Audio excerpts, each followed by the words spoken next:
média ci programme bi da ciy bokk saa su ne bu nu wax say file ñu ubbis lëf li nga xamante ni mooy waxtaan wi jagleel ko jàngoro coronavirus altine ba àjjuma ci kàttanu sunu borom ak seen rajo bi ngeen taamu rajo Futur Média ak ñun ci téléphone bi docteur Ousmane Gueye di directeur bu SNEIPS ñu fàttali ne mooy service bi nga xamante ni moo yittewoo ci réew mi lépp luy wàllug yeete gi éducation gindi geek lépp luy xibaar jëm ci wàllu wér-gu-yaram docteur Gueye ñu ngi lay ziar bu baax. maa ngi lay ziar Alaaji Asan. jërëjëf ci teewaay gi encore une fois ñu ngi waat encore une fois ci mbas mi waaye ba tey mobilisation bi nga xamante ni ñu ngi ca doon woote yëf yi wëlbateegunu ko de waaw. waaw jërëjëf. delloogunu buum ca boy boy ga daal. waaw maa ngi lay nuyu di la ziar di nuyu sa technicien yëpp. di nuyu auditeurs yi ak auditrices yi. et di jaal au nom du ministre de la santé et de l'action sociale seen naataango Mohamed Ndiaye bi waajuram bu góor jóge àdduna yal na ko yàlla xare aljana. jërëjëf amiin. waaw li nga wax rek mooy sànq maa ngi lay dégg nga ne bu ñu noppi nañ continuer. c'est vrai que mobilisation bi des na. mais am nañ ci yaakaar. am nañ ci yaakaar parce que fan yi ci tournée yi ñu jot a def ak suñu jëwrin gis nañ ni nit ñaa ngi commencé dellu soit. ok nit ñaa ngi commencé dellu soit te ma defe ne loolu dañ koy rafetlu. di encourager nit ñi. am naa ci preuve ci lu jëm ci ODCAV bi. muy association ci sportive yi luñ doon nawetaan yi ñu daan def. tey jii ëlbatiku nañ tuddee ko ESC muy équipe de kii sensibilisation communautaire. muy lu am solo. defe naa loolu dañ koy rafetlu. niñ ko tàmbali ne Dakar nañ ko ñu ngi ñaan ñu def ko ci réew mi yëpp. muy gox yi yëpp parce que mbas mi. naam tey Dakar moo gën a tar. mais gis nañu vraiment dëkk yoo xam ne amuloon sax.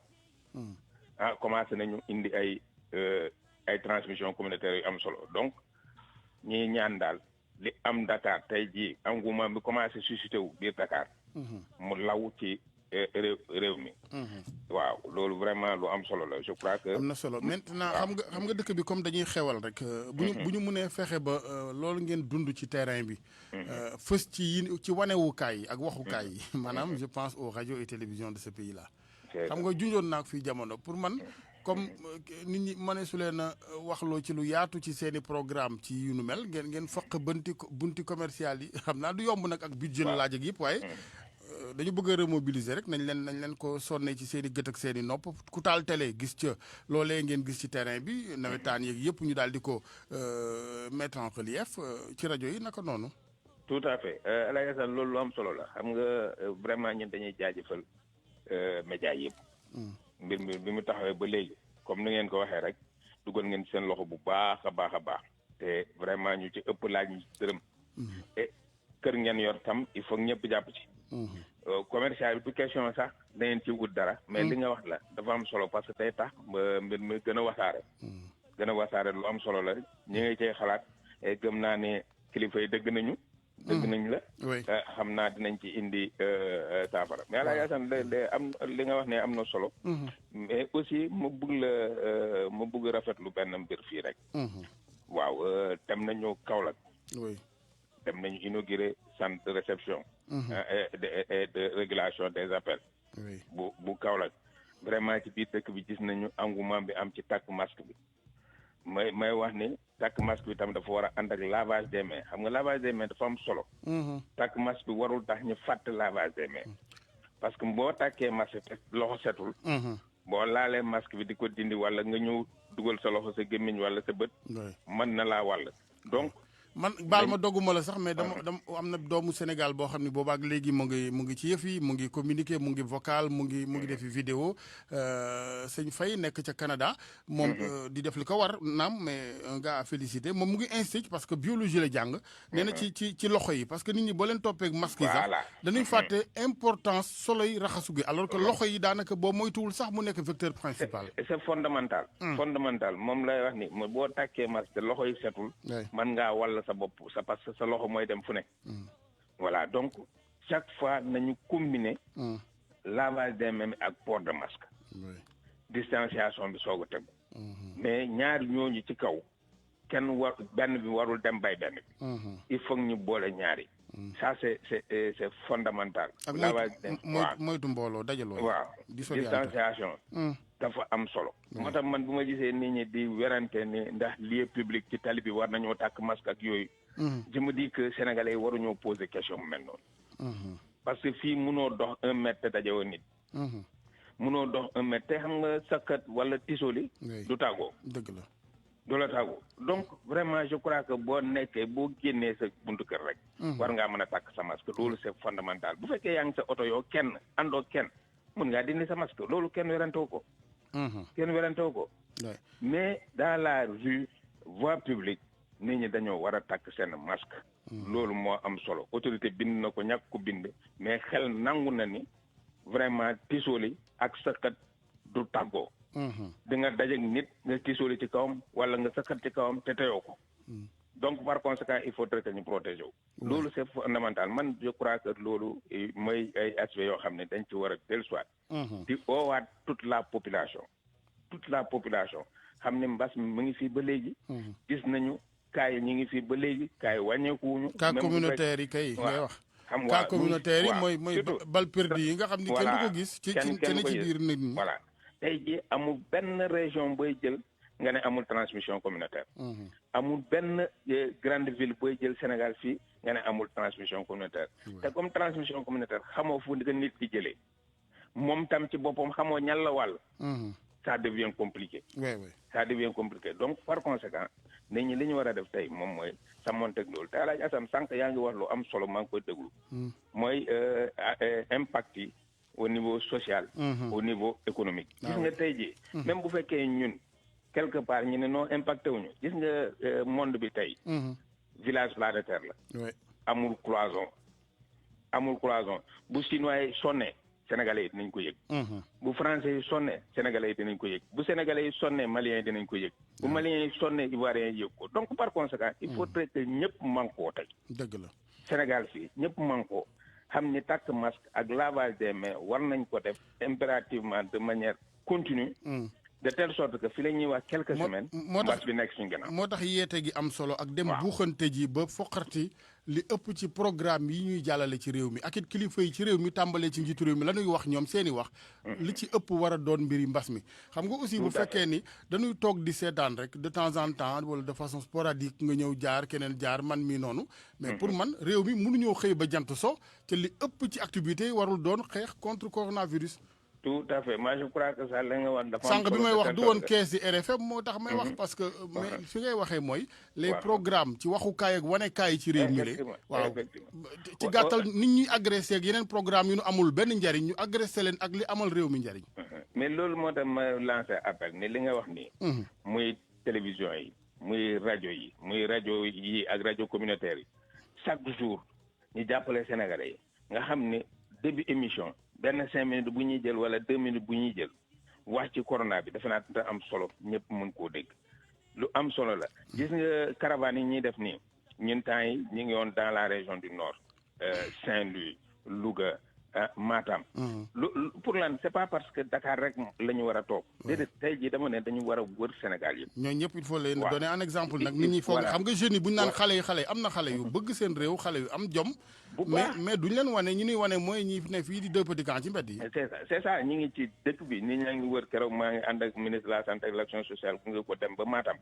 dem xool hôpital Ourossogui seen CTE dem hôpital Matam xool nu ñu taxe mais gis daje nañ fa ak waa service national ñi def caravane ànd ak waa dëkk def caravane di sensibiliser je crois que yooyu c'est des actes citoyens yoo xam ne c'est à saluer c'est à saluer ñi ñu war ko roy def ko partout dans le Sénégal parce que on en a besoin pays boo xam ne tey jii amuñu doole bu ñu amul doole lan lañu compter mooy suñu jeunes yi am doole et Alaaji Assane ma bëggoon wax ci benn mbir rek c'est-à-dire aujourd'hui dañu war a wax ni jeunes yi ak personnes vulnérables yi mutuellement dañu war a protéger kenn du wax jeunes yi protéger les personnes âgées rek yem ci déedéet non dañu war a protéger de manière mutuelle voilà jeune bi day protéger mag bi protéger jeune bi kenn du stigmatiser jeune bi kenn du stigmatiser mag bi parce que ñoom ñaar yëpp soxla wérgu yaram am na solo ça c'est fondamental ñu continuer rek xam naa communication bi moom toujours dañ koy xoolee rek naka lay gën a dëppook ñii nuy waxal di ko uppee nu ne rek Ansoumana Dione seen collaborateur la moom ma koy fàttali Ansoumana du man vraiment du ma sa agence de communication mu ngi may sonal ak ay message ca moom bu teyee mu ne conseiller la ca ministère ba comme nag moom seen conseiller la seen xarit la pourquoi muy jaar ci man naan day plainte état bu Sénégal nee na bu 11h daañu dem tribunal Dakar où ils vont porter plainte parce que l'état le ministère de la santé taxawul les malades errants mentaux les malades mentaux Ansoumana suñu collaborateur la xam nga ñun képp kuy yëngatu ci moom xam na ministère ba kay na ñëw rek wax ak yéen collaborateur la gis nga ministre de la santé daf ko jël ba dugal ko biir ministère de la santé boole ko direction générale action sociale muy liggéey ak ñoom xam nga léeg-léeg nag nit mboom mën ngaa ñàkk kontaan boo kontaanul itam nga ñëw ci kilifa bi waxtaan ak moom wala waxtaan ak collaborateur mi léegi njàmbat gi mu fësal moom lu ngeen ca noppee def maanaam ñi seen xel ñi wérul ci taxawaalu non dinañu waxtaan ak moom parce que gis nga malade mentaux errants yi vraiment difficulté la pour ñëpp bëgg nañu tey saafara mbir mi mais xam nga nit doo xëy rek tey rek nga ne lii laa bëgg rek mu sotti tey manta ne il faut mu am processus boo xam ne moom la ñuy teg dem ndànk-ndànk ba mën a récupérer tous ces malades mentaux errants dafay ragal ñoom tam ñu nekk vecteuru jàngoro doomu jàngoro bi ñoom mais xam nga moom xëy na woo ko mais ñun au niveau des CTE malades mentaux yi am Covid 19 jël nañ leen faj leen ba ñu wér donc pour vous dire que vraiment kenn seetaanu leen. très bien waaw kenn seetaanu leen. te je crois que discussion moom moo am solo waxtaan bi moo am solo. comme ci suñu biir la ne rek. nañ ko ne man mii daf may yónnee message damay waxtaan ak moom suma xarit la suma lépp la. wax dëgg yàlla et je crois que moom xam na foofu ministre teg. place bu mu ko teg wax dëgg yàlla parce que yàgg na fi tey jii ministre de la santé Abdoulaye Diouf Sarr du question dama koy. diw bër wala quoi que soit mais ñëpp gis nañu vraiment jël na ko dugal ko biir ministère donc loolu mu pas bu am importance loo xam ne vraiment nañ ko sàmm daal moo am solo merci docteur Ousmane Gueye ñu ngi lay gërëm bu baax di la ñaanal bëccëgu jàmm ba tey ak rajo Futur Média daan ko xoon naa ak RFM professeur Daouda Ndiaye professeur maa ngi lay ziar Alaaji Assane maa ngi lay ziar maa ngi lay nuyu di nuyu suñu mbokk auditeurs yi ñuy déglu yëpp jërëjëf dégg naa ñuy jaale Mohamed dëgg la maa ngi leen koy jaale yéen tëb seen waajurum bu fi génne ak fi jugee yàlla xaaral àjjana amiin yaa rabbi vraiment képp ku mu fekk également yàlla xaaral àjjana amiin Ndiaye di profité également suñu situation bi nga xam ne suñu mbokk malien yi ñu ngi koy vivre te ñu ne ñoom benn la yàlla may leen si saafara de ba ñu dellu si seen liggéey ba surtout également yàlla may leen ñu mën a continuer également Covid bi foofu noonu cette situation de l'Afrique parce que tudd nga ko Mali ak ay moromam ak ñun ñi Sénégal est-ce que taxuloon sax waa OMS ak kii ONU di tiit ak yooyu ñun est-ce que waruñoo gën a xoolaat suñu bopp par rapport à notre avenir par rapport ak naataange Guinée fii ci ñun te ñoom ëllëg le nord war a ñëw jël si ko fii au sud est-ce que waruñu gën a fagaru waruñu gën a réorienter débat yi di jiital li am solo moytu yenn détails yi. je suis parfaitement d'accord. génne fital ak wàllu xëccoo nguur ak wàllu yeneen ak yeneen ak yeneen. waaw moo tax gis nga je pense que loolu malheureusement dafa xaw a sonal Afrique. stabilité moom bokk na ci li nga xam ne xaw na fee ñàkk parfois. te fu am instabilité rek lu bëri du fa mën a dox dama ne exemple boo xoolee tey en tout il tax ma koy tudd. parce que tey ñun ñëpp war nañoo ñaan ku ci nekk nga dox ci li nga fa mën a dox ba jàmm am fa. tey je pense que premier jour yi nga xam ne am na fa ñàkkul na jour yooyu. gérer Covid bi mënu fa woon am. parce que ñu ngi jëmoon te leen te lu xew Mali day xew Sénégal. lu xew Sénégal xew Gambie lu xew Ghana xew Mauritanie et cetera. donc te ñun je pense que cohésion boobu donc lépp lu xam ne mën nañ ci liggéey. te jàmm mooy la lépp man je pense que jàmm moo tax buñ koy fowee lépp muy kaf muy wax muy ñaan lépp lu nit mën a def ba cohésion am. te xool li gën suñu réew yi gën suñu askan wi ñu koy dox. je pense que wax nga ko parce que boo xoolee bitim réew très souvent ñuy xoolee Afrique benn bët bi. parce que lu bari loolu daf ci la mosu mooy jàmm beeg. ak déggoo bi suñu biir parce que wax nga ko léegi ci sa kàddu bi ngay daaneel ak docteur Ousmane ma koy nuyu. parfois gis nga c'est important à la jàssam ci àdduna fu ñu toll nii mooy li nga xam ne mooy jiite réew li nga xam ne mooy avancer le réew li nga xam ne mooy njëriñ. ñu koy fësal di mën a fësal leneen li nga xam ne. amul njëriñ. te kenn du ci gagné personne ne gagne information yoo xam ne wala fitna yoo xam ne kenn gagné wu ci parce que tey amul kenn ku dëkk ci dëkk ñu ne la jàmm amu fa nga ne yow di nga am jàmm mënut a nekk.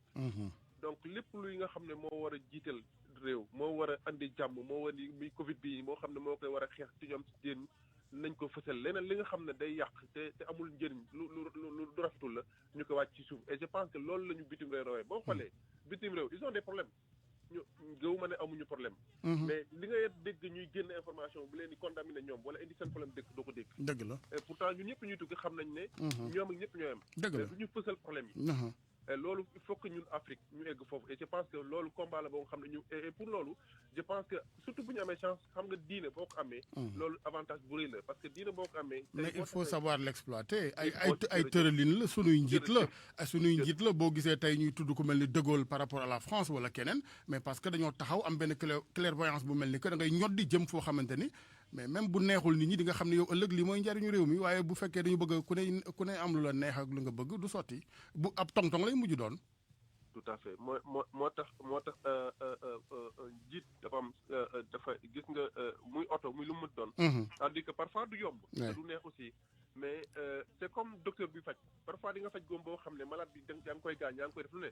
mais boo ko deful loolu du wér. oui parce que te olof sax wax na ki bëgg doomam dëgg. parfois da koy yàq. dëgg la parce que li naan jooyu xale moo gën jooyu mag. dëgg la te lu mel nii muy li nga wax nii c'est-à-dire que am na fu muy toll buñ ko teelu te di lijjanti rek bu ëllëgee bu amee fu egg fu muy toll kenn dootu ko mën a lijjanti. te loolu mooy li nga xam ne man en tout cas à travers Covid bi à travers lépp dañ ci woo parce que dañuy obligé parfois di fàtte ce qu'on appelle les priorités ak sunu li ak yenn yi. dans la rigueur nag dans la rigueur. surtout et surtout dans la discipline. ñaar ñooñu c'est-à-dire que rigueur et discipline fu mu génn rek defe naa ne lu fiy des lu baax. duñ dem fenn te ñun ñoo koy bayal ba mu egg foo xam ne c'est trop tard. très bien c'est important qu'on fasse des alertes pour notre pays. cas communautaire yi parce que li ñu doon wax nii yëpp moo ñu indi ci lii rek cas communautaire yu dul jeex yoo xamante ni parce que bu fekkee ni wax nañu ne cas communautaire mooy ñoo xam ne xamuñu fu nu ko jëlee. ça veut dire que ni xii ni miini gu rëy mu ngi ci penc mi docteur rek loola yàlla mën a may ci amoo moyen yu dem tester ñëpp xëy na. du yomb.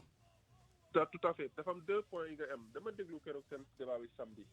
TFM bu jéem a organisé. ma déglu ko Ndoye Bane def ci dëkk bi. j'ai été c'était un peu malheureux je te dis je pense que c'était la réaction du plateau ak Dieynaba de voir que ñu ci bëri dañ naan ñu ngi koy tax parce que policiers yi tax ñu koy tax. kooku xaw ma nu ñu ko mën a lijjantee. mais bu ñu jëlee échantillon bi fi lu mu tuuti boo jëlee 10 juróom-ñett yi nee nañ la bu dul bon policiers yi la ñu ragal moo tax duñu ko takk ça. du lu ñu mën a comprendre. parce que ku dem bañ lay forcer dara xam nga ne loolu parce que lu baax la ci yow. te pour man ñun ñëpp c'est-à-dire que muy ku mun doon c'est-à-dire que bu ñu la nee lii la te lii moo gën c'est-à-dire que waroo mën a te amuloo preuve que ne loolu li ñuy wax amul. c'est-à-dire que la moindre des choses te ñu ne la boo defal lii même boo ko gëmulee wala defuloo ko et loolu tax cas communautaire dina gëw mën a dina yéex a wàññeeku. c'est-à-dire que lu ñu mën a jouer. te wax ko léegi ci Ousmane. ba du ma spécialisé en communication à la Yacine qui est mieux placé que pour moi pour xool lu ñu koy régler mais cette histoire-là ce problème-là il faut le gérer. parce que bu ñu ko gérer à la Yacine. problème d'éducation à la santé la. moo taxoon sànq ma bëggoon mu doon priorité gi c'est-à-dire que fexe ba nga xamante ni nit ñi danañ leen ca ñoddi. parce que bu ñu leen ci ñoddiwulee te loo xam nga à un moment donné les gens pensaient que dafay ñëw di dem. yaa ngi dégg nga rapport bi ñu def français ci nombre de nouveaux cas yi. ñaata milliers de cas la ñu waxaat en 24 heures. ah oui. États-Unis même chose nga dégg feneen ak feneen te encore une fois loo xam ne la mais au-delà des. te nu ëpp nuy moyen foofu nag il faut que sax quelque part qu'on arrête cette politique de prestige là way nangam ñoo fi dàq jàng ñoo fi am nañu lii am nañu temps de amuñu dara bu nu ko méngaleeg le nord kon nanu moytu. xam nga El Hadj fierté am na solo. wante moytoo nu jig ñun. et puis modestie dafa am solo ak fierté am na solo mais modestie dafa am c'est-à-dire que bu am na loo xam ne nañ ko wax nit ñi. attanuñ ko te mënuñu ko. dëgg la parce que bu ñu bàyyi te bàyyi nekk na ci aussi bien sur le plan autoritaire mais également sur le plan nga ne nit ki nañu waxante dëgg suñu biir. lii mënuñu ko. xam nga aujourd'hui nit ñi c'est vrai am na ñoo xam ne c'est un avis moom ñëpp a koy joxe. par rapport au traitement à domicile. mais loolu du rek Sénégal c'est-à-dire que yàgg nañu alerté ne c'est vrai que ku ci nekk da nga. d'ailleurs est-ce que du li gën de xanaa xëy na ñàkk pexe moo ñu def loolu d'ailleurs wala.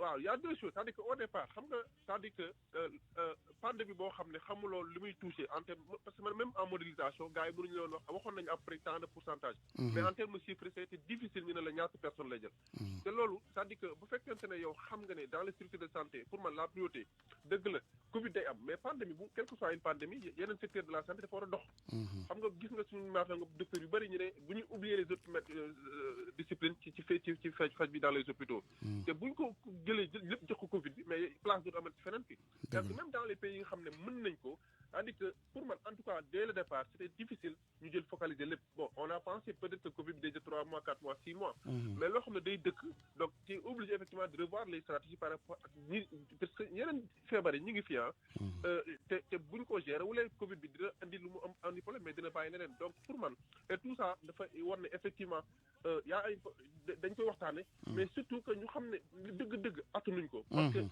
amuñu moyens yi ko doy qu'on le dise ou pas dañu waxante suñu biir dëgg la ñu ni neen la mais ñu xam ne c'est-à-dire que boo nee nit ki waaw pourquoi ngeen doon à domicile c'est vrai mais xam nañ ne parce que attanuñ ko peut-être que fii ak 10 ans fii ak 15 ans et cetera wala 5 ans dinañ egg foo xam ne buñ ko posé ñu ne ok de préparé wu nañu parce que c'est pourquoi moi je dis que muy Sénégalais muy ku mu mënti doon il faut que chacun ñun suñu adduna suñu manière de vivre personnellement ak collectivement ak état également ñu préparer post Covid parce que lu am mel ni bu amatee du bett képp kuy dund mais également du bett système bi et loolu moo gën je pense que yenn yi et encore une fois aujourd'hui les mesures barrières ñooy li nga xam ne mooy seul issue bi nga xam et ci nag ci nangu digal ci topp tere ci def li nga xam ne boo ko defee soxla wuloo xaar keneen moi je dis que les dispositions yi war a jël xaaruloo sax pour def ko ci biti je donne l'exemple tey gis naa am suñu naata bi ngay wax loolu par rapport à ça mooy kii mi ngi nekk Canada mais mi ngi xalaat Sénégal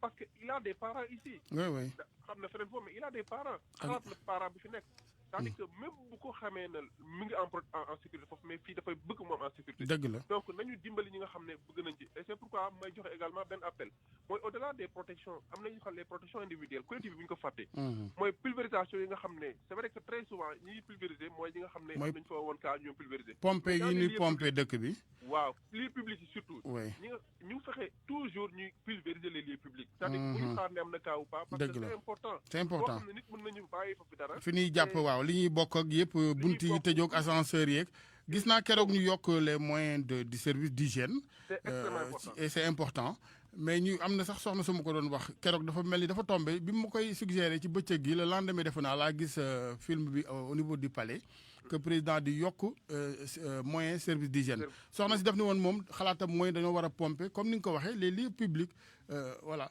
il faut le faire même c'est pourquoi maintenant xam nga encore une fois à la dañoo nekk ci dëkk boo xam ne mooy suffirul c'est-à-dire que am na ñi nga nekk ñi nekk dans les boîtes privées ou même publiques am nañu les moyens de le faire bu ñu xaar état ñu def ko nañ ko def parce que il protège les citoyens sénégalais sans xamuñu fu ñu jóge et cetera te loolu ku ci nekk ñun war na la donc les lieux publics bu ñu koy fàtte nañ koy pulvériser et je pense que si le chef de l'État l'a fait c'est pour donner un appel un signal à tout le monde ñu waxaale par ricochet nit ñi ñu bàyyi ci xel tamit ñu xam ni jàngoro ji maa ngi koy incité sànq ci wàllu loxo yi booy dem supermarché yeeg foofu ngay dajeek ascenseur yeeg jàpp ci oto yeeg yëpp souvent mën nga ko yóbbaale ci say yoxo donc ni ñuy waxee masque yi la ñu war a waxee loxo yi même boo xoolee même guichet de banque yi boo xoolee boo doxee tuuti ci mbedd yi nga dugg ci yenn guichet c'est vrai que am na gis naa ay agents yoo xam dañu fay nettoyer mais yenn saa yi dañuy bon tout le temps la ñu koy def donc même foofu nañ ci def attention parce que boo ñëwee nga bës sa loxo fenn ci benn bouton dëgg la mais c'est comme nuyu nga nit ki bàyyi parce que li mu fa bàyyi donc ñuy bàyyi xel c'est vrai que comme mi ngi yéex mu ngi toog mu ngi fi yàgg dañuy fàtte gestes yu bari yi c'est-à-dire que lépp lu nga xam ne yaakaar nga ne nit laal dafa bul yow yoreel sa poche sa benn gel boobu nga yore mu nekk sa loxo sukaay wala muy pompe boobu noonu bul parce que moom def ko pour yow mais également bu fay jógee nga def ko pour keneen koy ñëw kay ñëw sa ginnaaw voilà bu ñëw sa ginnaaw pompeel parce que kooku mën naa am amul pompe wala xamu ko donc yow fexeel ba encore une fois moi je dis une chose bu ma ko jël mais bu ma ko wàlle keneen donc je pense que mais loolu générosité moo koy def waaye bu fekkee ne xol yi dafa xat kay xam nga yi fi wax yëpp ak yéene rek la lu àndul ak yéene du mujj fenn dëgg la nag seen waaw et c'est pourquoi encore une fois éducation bi moom wax nga ko lépp éducation pour la santé et moi je disais même éducation pour la vie la parce que àdduna lépp yéenal ak générosité dëgg la te am na ñoo xam ne peut-être xamuñu c'est pourquoi communication foofu am na ñoo xam ne bëgg na mais xamul am na koo xam ne moom xam na mais du def. daa lànk kooku du yomba. du li jënd ko mais nañu xool koo xam ne peut-être xamul c'est pourquoi la communication ni ko c'est extrêmement important. li ñuy wax nii am na ñoo xam ne xamuñu ko. mais te bu ñu leen ko waxee si suba bu ñu ko xëyee ngoon dañ ko def. te man nee naa du ma le fait que ñu may kenn koo xam ne protégé wu na wala mu aar kenn. loolu bu ñu ko xeeb pour man c'est extrêmement important parce que benn nit boo protégé mel na ni protégé nga àdduna. dëgg la donc continuer à communiquer continuer à sensibiliser. jusqu'à la fin de cette pandémie parce que loolu moo fi solution. moo fi sës jërëjëf professeur Daouda Ndiaye. jërëjëf El Hadj Assane nuyu ma ñëpp. dañ ko dégg Ndiaye jërëjëf ñu gërëm ñëpp ñu ne àndaloon ci waxtaan wi di leen ñaanal jàmm saa su ne ndax jàmm ji mooy tax ñu tal lu ne. di ko sàkku it ci yéen ñëpp ci kanam tuuti ñu ànd ak ñenn ci auditeur ci 88 628 14 14 laata ñu wéyal programme beeg xalaas dëggantaan ak les principales éditions d'information altine junne ci kàttanu borom bi sunu amul ngant Souleymane Niang pour le 12h Papa Ngagne Ndiaye pour le 13h. jërëjëf Abdoulaye am na solo ku ne ca pexe ya nga gis ne moo mën a jëmee sa réew kanam nga jàpp ca 1 plus 2 plus 3 plus 4 mooy n'est-ce pas Ablaye waaw yow mi épargne xam nga ci dara. Ablaye dégg naa compte bi wala dara newu ca asalaamaaleykum. maaleykum salaam. ñu ngi lay ziar sëñ bi. sant bu baax. bisimilah. man la Ahmed Diop. sëñ Ahmed ñu ngi lay déglu. sant yàlla bu baax. li wax si wàllu mbas bi rek. waaw. ñun Sénégal.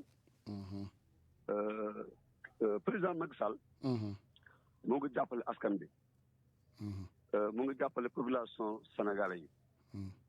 maanaam mooy am na ñoo xam ne ni tey am na budget yoo xam ne dañ koy jox. pour ñu mun a jàppale askan bi.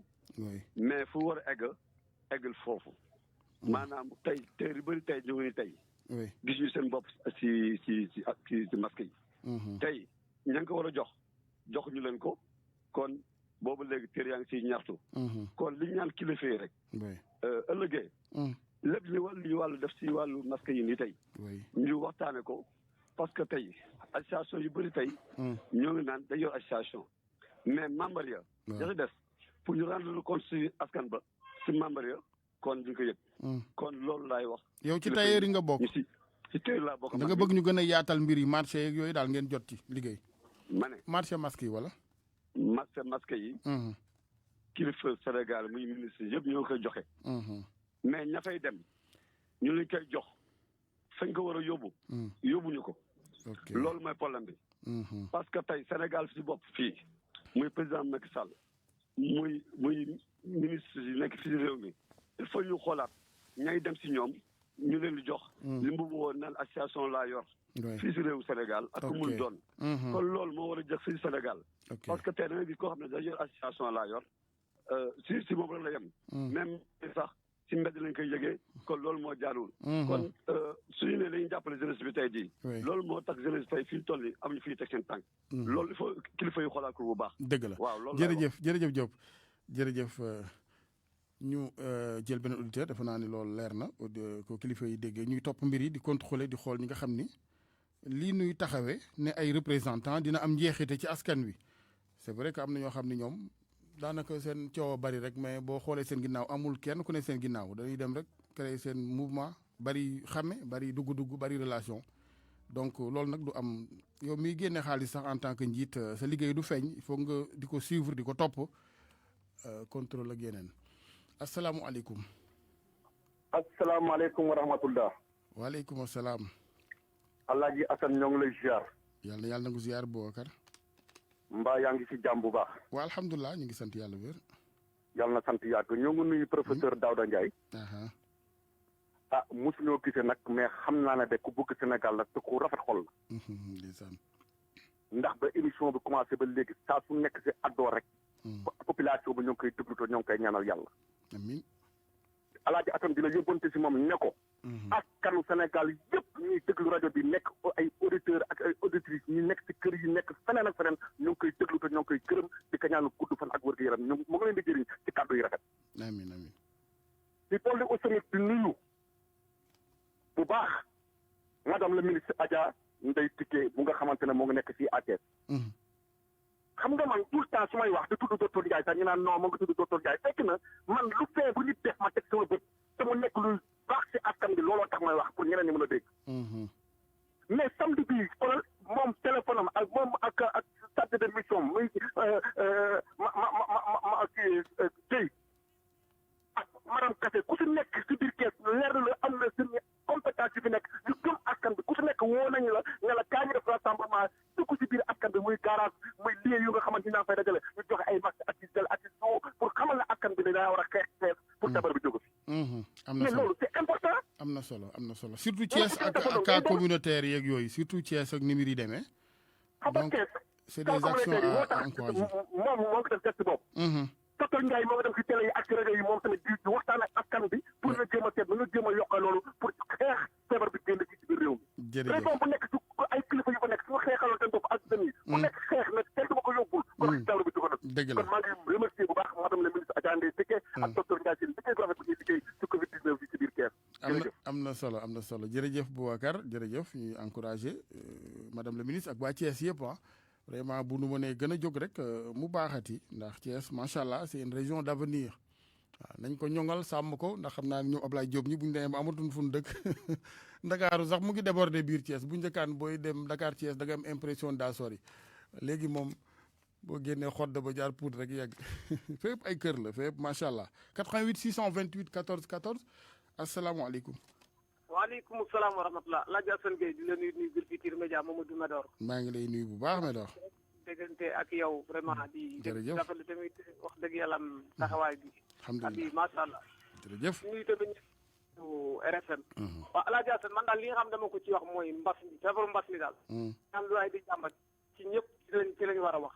képp ku ci jàpp nag ku ci jàpp rek nga xam ne ci bay nga sa waar ñëpp war a bay seen waar daal. parce que sensibiliser bi ñu koy wax.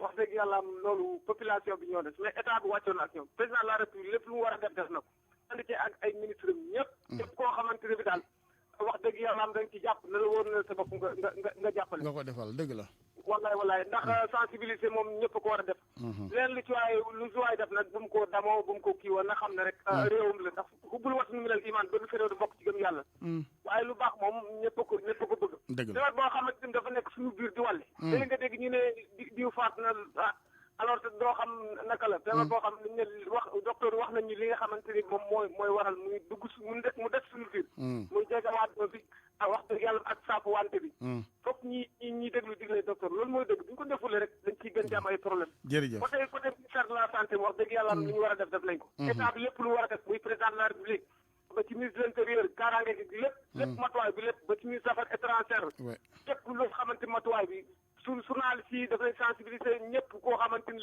lu regroupement yi safo bi muy association muy daayira ni ci ñëpp jàpp kii ba diine aada yi comme ni ko président de la république fokk ñi ñëpp marché ci jàpp si su ko defee feebar bi mën a xeex corona pour mu jógee fi incha allah su ko defulee rek daf yi gën a def suñu biir ñuy gën a indil ay jafe-jafe daal jërëjëf Medor jërëjëf 88 628 14 14 antenne bi yéenay borom asalaamaaleykum. waaleykum salaam El Hadj Assane. waaw sëñ bi. da ngay tey mbaa yéen a ngam jàmm. ñu ngi sant yàlla bu wér. alhamdulilah El Hadj Assane. yow tey waa ji njëkkoon a woote di wax noonu ci wàllu masque bi laa bëgg a wax. waaw. li mu wax ni noonu lu leer nañ la bëri na ay femmes yu bëri yoo xamante ne nii ñoom ay femmes d'affaires lañ. ko maanaam kii bëri ñoo ko gañe marché yi. waaw. dañuy gañe ay 5000 masques 10 000 masques bu ñu ñëwee nag dem si tailleur yi di leen jox ay 1000 masques ñu leen fay ay benn pièce 100 francs. loolu mu wax noonu dëgg la ba ci ceeb bi nga xamante ni ñoo leen doon séddale am na ay kër yoo xamante ni. da ngay xool benn kër boo xam ne ñeent nit. ba ñett nit ñoom ñoo fay am. waaw xam nga loolu du yoon. dëgg la dëgg la. xam nga Sénégal mooy dëkk boo xamante ni fi mu toll nii comme li ngay wax rek. fukki nit ay gas. comme ni ñu koy wolof Njaay di waxee damaa déglu wolof bu baax bi ñu koy waxee. day am ñu gas am ñuy suul bu ko defee kàmb du am. merci beaucoup. ñu war a def ci kaw ñu ngi def de. ñun ñi suñu biir ñoo war a xoolaat suñu bopp. bu ñu xoolaatee suñu bopp rek daanaka ne lu bari dina saafaraw. incha allah. yàlla nañu yàlla jàppale. amiin waaye jërëjëf. jërëjëf. 88 628 14 14 RFM asalaamualeykum. asalaamualeykum. maaleykum salaam. bisimilah. waaw sëñ bi salaamaaleykum. waaleykum salaam. man Ablaye Ndiaye la. waaw mais man dama doon dégg sànq ci suba docteur Guèye muy wax seen caravane yeeg yooyu ñuy def mais man li ma ci xaw a jaaxal mooy.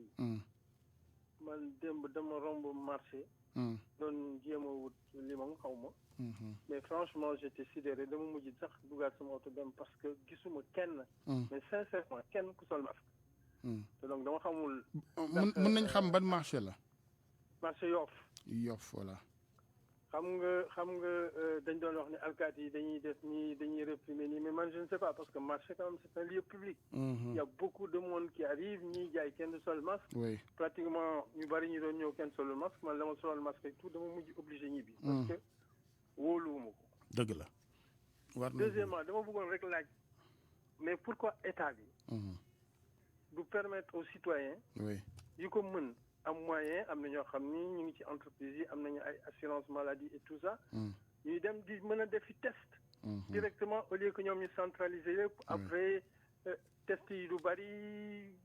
les résultats qu'ils donnent bon c'est quand même assez aléatoire quoi. ok man daal dama bëggoon xam lu tax ñoom. comme par exemple dans les autres pays du Nord. nit ki dafay dem sécurité sociale rembourser test yi muy def fii. mën na alléger les charges de l'État pour ñu mën a massifier les tests loolu moo gënoon quoi. c'est vrai dina gën a yaatal.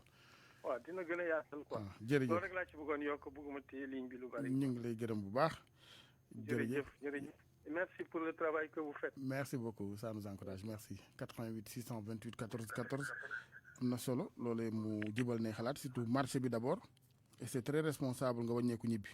waaw loolu moom na ko ñëpp yi def rek moytu moom ayul kenn xamul fu mu ne nag mais moytu rek ndax am nañu moytu am ko am nañu moytuwul dal ca kaw waaye loo ci gisee nga def li la war également gën a yaatal démocratiser test yi loolu tam dafay may nit ñi jeex gi ñuy jeex mbir mee ko wër ñu gën caa am plus de chance xam dëgg tolluwaayu jàngoro ji ci penc mi di Sénégal 88 628 14 14 asalaamaaleykum.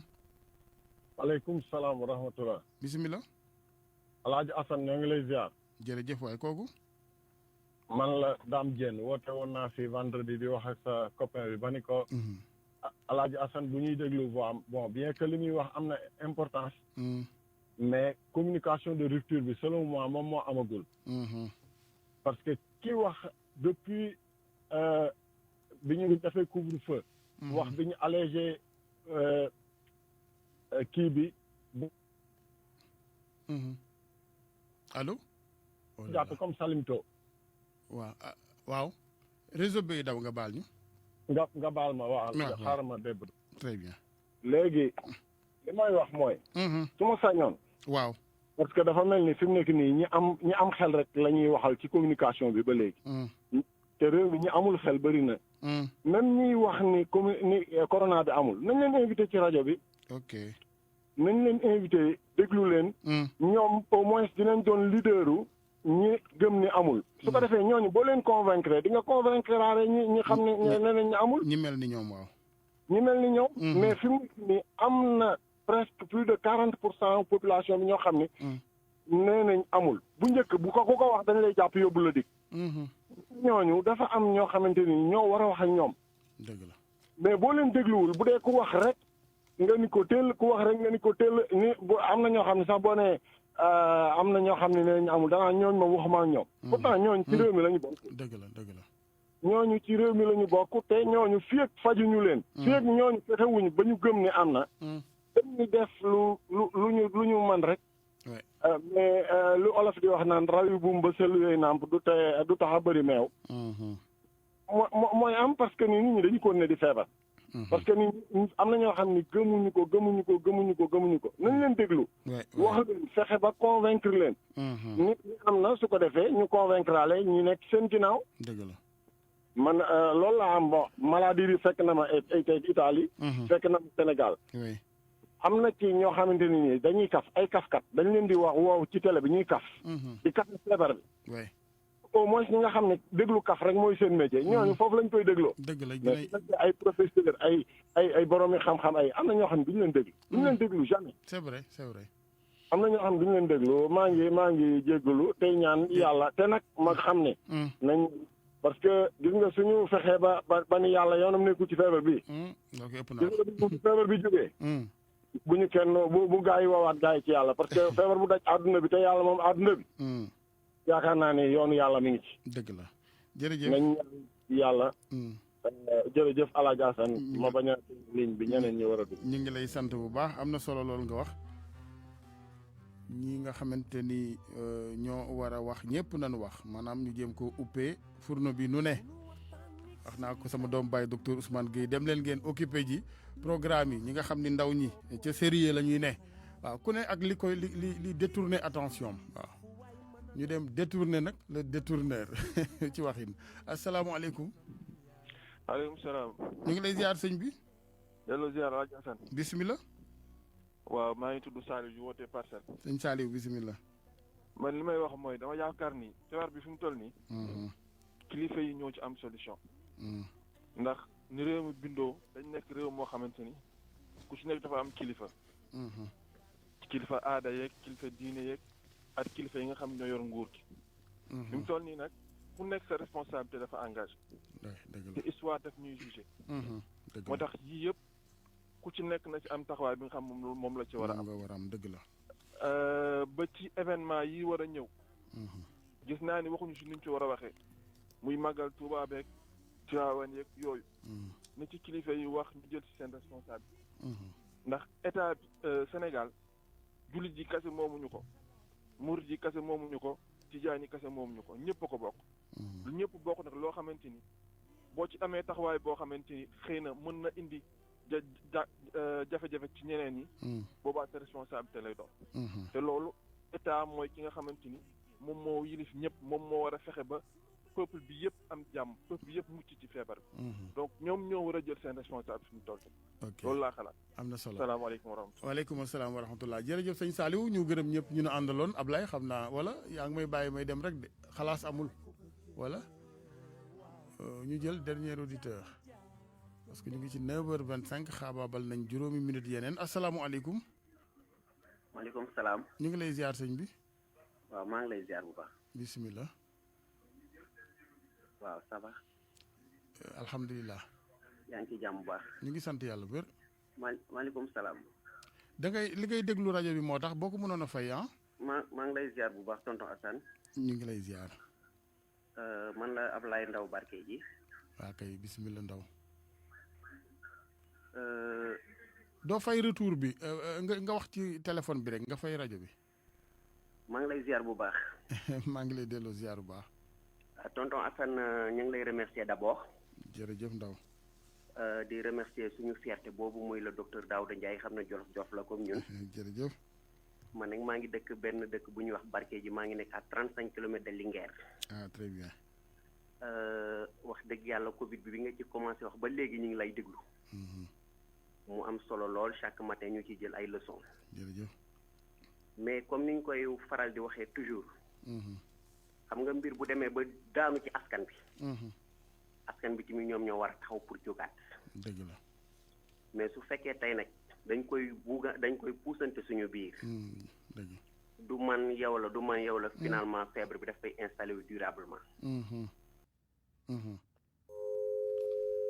waaye macha allah Ablaye am na solo li nga jot a wax malheureusement jokkoo bi dog na Ablaye Ndaw mu ngi woote ca Barke ci ñu koy gërëm bu baax moom jolof boobee am na solo li mu wax comme dafa dal suñu kaw na ku ne wëlbatiku ku ne jafandu ci sa moroom mu doon benn jafandiku bu ko defee doole ji du xaj ci benn virus waaw mais nag bu ku ne bëggee jaar sa yoon wala ku ne jiiñ ko sa moroom wala ku ne def ne yow la ñuy attaqué ak yooyu di waxante yu bon waa ji moom virus bi day toog fu mu toog du ñu seetaan rek ba nu paree mu faagaagal ñëpp maar day ims yàlla nañ ci yàlla musal yàlla na yàlla sàmm sauver Sénégal ca noonu sax lay demee incha allah mais njeexite yi daal impact bi la ñuy bëgg mu néew a néew lool ndax dafa am yenn liggéey yoo xam ni bu yàqul dundit day yàq taar ñu yendu ak jàmm. Publicité sur RFM. yéen ñi dëkk Sangalkam Bambilor Tivaouane Peulh Guédiawaye Lac Rose Tëngéej